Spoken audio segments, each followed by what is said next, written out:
বাইকের engine overheat কেন হয়?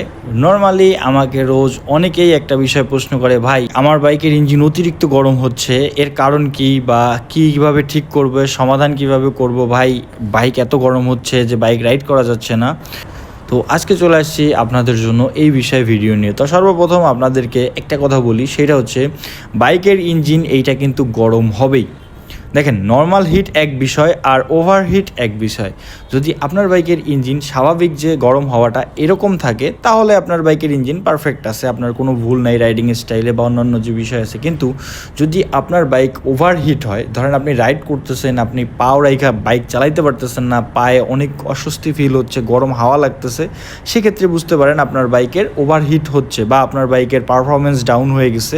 সেক্ষেত্রে বুঝতে পারেন যে আপনার বাইকটা ওভারহিট হচ্ছে। এখন এই ওভারহিট কেন হয়, কিভাবে বুঝবেন আর কিভাবে সমাধান করবেন, সব কিছুই আজকে আপনাদেরকে ডিটেলসে বলবো। তো আমি কথা না বাড়িয়েই আমি মেইন টপিকে চলে আসি।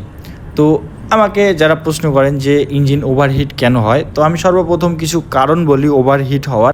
তো প্রথমত যে বিষয়টা, সেটা হচ্ছে দীর্ঘ সময় আমরা কিন্তু ট্রাফিকে যখন রাইড করি, তখন আমরা কি করি যে আমাদের বাইক কিন্তু আমরা হাফ ক্লাচে চালাই, আর বারবার হাফ ক্লাচে থাকাকালীন first gear second gear first gear second gear করতে থাকি, ঠিক আছে, ট্রাফিকের ভিতরে। তখন গিয়ে আমাদের বাইকের যে বাইকগুলা আমাদের লিকুইড কুলিং থাকে, এগুলায় তেমন একটা বেশি সমস্যা হয় না, কিন্তু যেগুলা এয়ার কুলড হয় সেই বাইকগুলা জ্যামের ভিতরে কিন্তু আপনার বাতাস ঠিকঠাক মতো লাগে না ইঞ্জিনে, যে কারণে এই বাইকের যে তাপ, এই তাপটা বাইকটা বের করতে পারে না, তখন ইঞ্জিনের তাপমাত্রা অনেক বেড়ে যায়। কারণ জ্যামের ভিতরে এমনিতেই আমরা হাফ ক্লাসে চালাচ্ছি, তারপর বারবার গিয়ার শিফট করতেছি।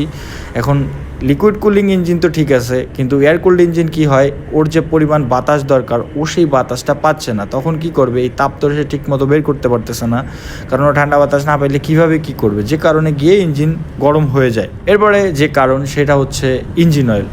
দেখেন, অনেকে আমাকে বলতে পারেন, ভাই ইঞ্জিন অয়েলের সাথে ইঞ্জিন ঠান্ডা গরম থাকার কী আছে? ভাই এটা যারা জানে তারা জানে, ইঞ্জিন অয়েলের কারণে ইঞ্জিন অনেক ঠান্ডা থাকে এবং এটা প্রমাণিত। ভাই আপনি যদি normally local engine oil use করেন বা একদম মানে ডুপ্লিকেট ইঞ্জিন অয়েল ইউজ করেন, সেক্ষেত্রে আপনার বাইকের ইঞ্জিনের যে ঘর্ষণ, এটা অনেক বেশি বাড়বে, আর ঘর্ষণ যখন বাড়বে তখন কিন্তু ইঞ্জিনের তাপ বাড়বে।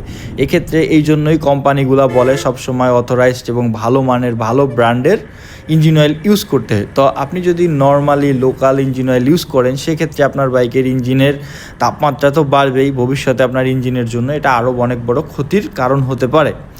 এরপরে যে বিষয়টা বলবো, সেটা হচ্ছে আপনার লিকুইড কুলিং বাইকগুলোর জন্য। সেটা হচ্ছে ধরেন অনেক লিকুইড কুলিং বাইক আছে যাদের লিকুইড কুলিং হওয়ার পরেও অস্বাভাবিক আকারে গরম হয়। তার কারণ হতে পারে যে কুলেন্ট কমে যাওয়া বা রেডিয়েটর ব্লক হয়ে যাওয়া, ফ্যান ঠিকঠাক মতো কাজ না করলে ইঞ্জিন গরম হইতে পারে।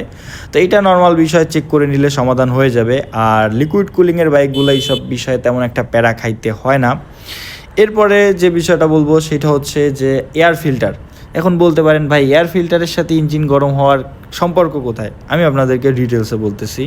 তো এয়ার ফিল্টার, এই কথাটা শুনে অনেকে বিষয়টাকে গুরুত্ব নাও দিতে পারেন, কিন্তু এয়ার ফিল্টারে ময়লা হলে ইঞ্জিন কিন্তু ঠিকঠাক মতো বাতাস পায় না, যার কারণে জ্বালানি ঠিকঠাক মতো বার্ন হয় না, ইঞ্জিনের উপর এক্সট্রা চাপ পড়ে। আর ইঞ্জিনের উপর এক্সট্রা চাপ পড়লে ইঞ্জিনের খাটতে হয় বেশি, আর ইঞ্জিন যখন বেশি খাটবে তখন ওর কষ্ট বেশি হবে, ফলে ও গরমও বেশি হয়ে যাবে।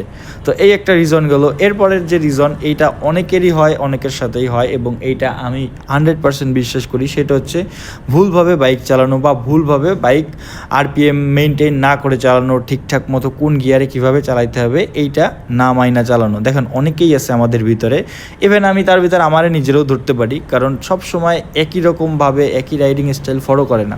তারা করে কি, অনেক সময় যে ফার্স্ট গিয়ারে অনেক সময় এক টানে 30-35 উঠে ফেলে সেকেন্ড গিয়ারে।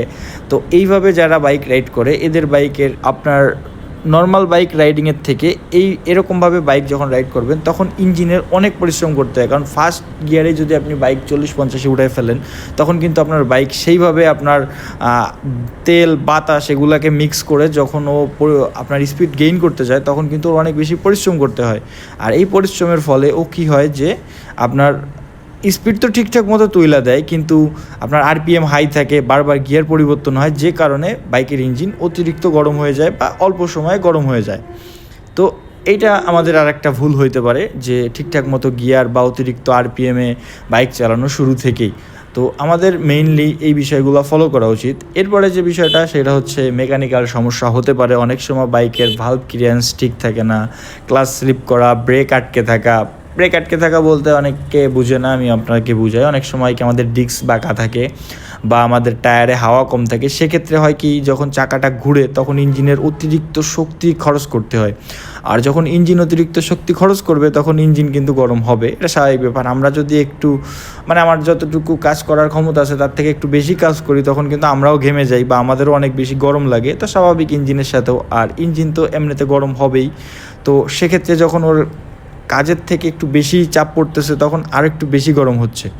তো এই কারণগুলোতে নর্মালি বাইকের ইঞ্জিন গরম হয়। তো বেসিক্যালি ভুলগুলো আমরা নিজেরাই করি, আমাদের নিজেদের ভুলের কারণেই এই ইঞ্জিন অতিরিক্ত গরম হয়। এখন আমি আপনাদেরকে বলি যে আপনারা কীভাবে বুঝবেন আপনার বাইক ওভারহিট হয়েছে কিনা বা নর্মাল হিট হয়েছে কিনা। যদি দেখেন আপনার বাইক রাইডিংয়ের সময় আপনার পায়ের কাছে অস্বাভাবিক গরম ফিল হচ্ছে, তাহলে বুঝতে পারেন যে আপনার বাইক অতিরিক্ত গরম হয়েছে বা বলতে পারেন ওভারহিট হয়েছে। এরপরে যে বিষয়টা সেটা হচ্ছে যদি আপনার বাইকের পারফরমেন্স কমে যায়, ধরেন আপনি দেখতেছেন আপনি বাইক রাইড করতেছেন কিন্তু আপনার বাইকের পাওয়ার ড্রপ করতেছে বা পাওয়ার ফল করতেছে, সেক্ষেত্রে আপনি বুঝতে পারেন যে আপনার বাইক ওভারহিট হয়েছে। অথবা যারা লিকুইড কুলিং বাইক চালান তাদের টেম্পারেচার যে ওয়ার্নিং লাইট আছে এটা যদি জ্বলে ওঠে তাহলে বুঝবেন যে আপনার বাইক অতিরিক্ত গরম হয়ে গেছে বা ওভারহিট হয়ে গেছে। তো বিষয়টা কোনোভাবেই স্বাভাবিক না। তো এই কারণে বুঝতে পারেন নর্মালি আমরা যখন একটা বাইক রাইড করি, একটা বাইকের সাথে যখন অভ্যস্ত হয়ে যাই তখন আমরা কিন্তু বুঝতে পারি আমার বাইকটা কতটুকু গরম হয়েছে, এটা কি স্বাভাবিক আছে কি না নাকি অস্বাভাবিক গরম হচ্ছে। দেখেন নতুন বাইকের ক্ষেত্রে কিন্তু বাইক একটু গরম বেশি হয়, প্রথম অবস্থাতে বাইকটার ইঞ্জিন সেট হতে একটু সময় লাগে। নতুন বাইকের ক্ষেত্রে অতিরিক্ত গরম হলে এইটা নিয়ে টেনশন করবে না। নতুন বাইকের ক্ষেত্রে আপনি সব সময় টাইম টু টাইম সার্ভিস করান, time to time engine oil পরিবর্তন করান, ব্যাস এতটুকুই। আস্তে আস্তে নতুন বাইকটা যখন সেট হয়ে যাবে ইঞ্জিন তখন এটা স্বাভাবিক রূপে ফিরে আসবে। আমি এখানে কথা বলতেছি স্বাভাবিক হওয়া বাইকগুলো যেগুলো ব্রেক ইন পিরিয়ড শেষ করে অনেক কিলোমিটার চলছে, 8-10 হাজার কিলোমিটার চলে ফেলছে, সেইগুলোর কথা বলতেছি। তো যাই হোক, ইঞ্জিন ওভারহিট তো হবে, স্বাভাবিক ব্যাপার, নিজেরা ভুল করলেই ইঞ্জিন ওভারহিট হতেই পারে। এখন ইঞ্জিন ওভারহিট হলে সমাধান কিভাবে করবেন? প্রথমত ইঞ্জিন ওভারহিট হতেই দেওয়া যাবে না। ইঞ্জিন ওভারহিট কীভাবে ঠেকাবেন? সেক্ষেত্রে আপনার ভালো মানের ইঞ্জিন অয়েল সবসময় ইউজ করতে হবে। ভালো মানের ইঞ্জিন অয়েল বলতে ভালো ব্র্যান্ডের, যেমন আমি আপনাদেরকে বলতে পারি লিকোমলি, সেল, মতুল, এরকম নামি দামি ভালো ব্র্যান্ডের। তবে হ্যাঁ, নামি দামি ইউজ করবেন কিন্তু কপি ইউজ করবেন সেক্ষেত্রে কিন্তু ভালো হবে না। অবশ্যই আপনার যাচাই বাছাই করে অরিজিনাল ইঞ্জিন অয়েল ইউজ করতে হবে। দ্বিতীয়ত যে বিষয়টা সেটা হচ্ছে সবসময় আপনার বাইকের এয়ার ফিল্টার পরিষ্কার রাখবেন, time to time air filter clean করাবেন, বাতাস যাতে ঠিকঠাক মতো পৌঁছাইতে পারে। তৃতীয়ত যদি আপনার বাইক লিকুইড কুলিং হয় তাহলে নিয়মিত আপনার বাইকের কুলেন্ট লেভেল চেক করতে পারেন, নিয়মিত করেন বা সপ্তাহে 1-2বার করেন, হয়ে যাবে। চতুর্থ এটা হচ্ছে আপনি যদি দীর্ঘ সময় জ্যামে রাইড করেন তাহলে আপনি যেহেতু হাফ ক্লাসে রাইড করা লাগতেছে, বারবার গিয়ার পরিবর্তন যদি না করে পারেন তাহলে না পরিবর্তন করেন। যদি ফার্স্ট গিয়ারে চালায় আসা সম্ভব হয় তাহলে ফার্স্ট গিয়ারেই চলে আসেন বা সেকেন্ড গিয়ারে আসেন, কিন্তু বারবার গিয়ার পরিবর্তন করবেন না। আর যদি দেখেন অনেক জ্যাম, অনেক সময় দাঁড়াইতে হয়েছে এক জায়গায়, তাহলে ইঞ্জিনটা অফ করে রাখবেন। এক্ষেত্রে কী হবে, আপনার ইঞ্জিন অফ থাকবে, ইঞ্জিন ঠান্ডা থাকবে। তো এরপরে যে বিষয়টা সেটা হচ্ছে একদম লাস্ট বিষয়, এটা আপনার মাথায় রাখতে হবে সবসময়, আপনার রাইডিং স্টাইল।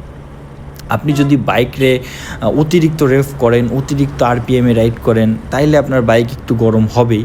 তো অতিরিক্ত আরপিএমে আপনি চালাইতে পারবেন যদি আপনি 5th গিয়ারে আপনি গাড়ি 80-তে চালান, সেক্ষেত্রে এটা স্বাভাবিক। কিন্তু আপনি যদি 3rd গিয়ার 4th গিয়ারে 80-তে চালান, সেক্ষেত্রে এটা কিন্তু বাইকের ইঞ্জিনের উপর একটা প্রেশার।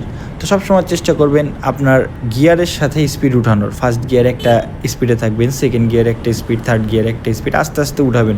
বাইক যেহেতু আপনার যত্ন আপনারই করতে হবে। তো সবশেষে একটা কথাই বলবো, ইঞ্জিন গরম হইলেই যে ভয় পাবেন ব্যাপারটা এমন না। ইঞ্জিন গরম হওয়া স্বাভাবিক ব্যাপার, কিন্তু মাত্রার থেকে বেশি গরম হওয়া এইটা আবার স্বাভাবিক না।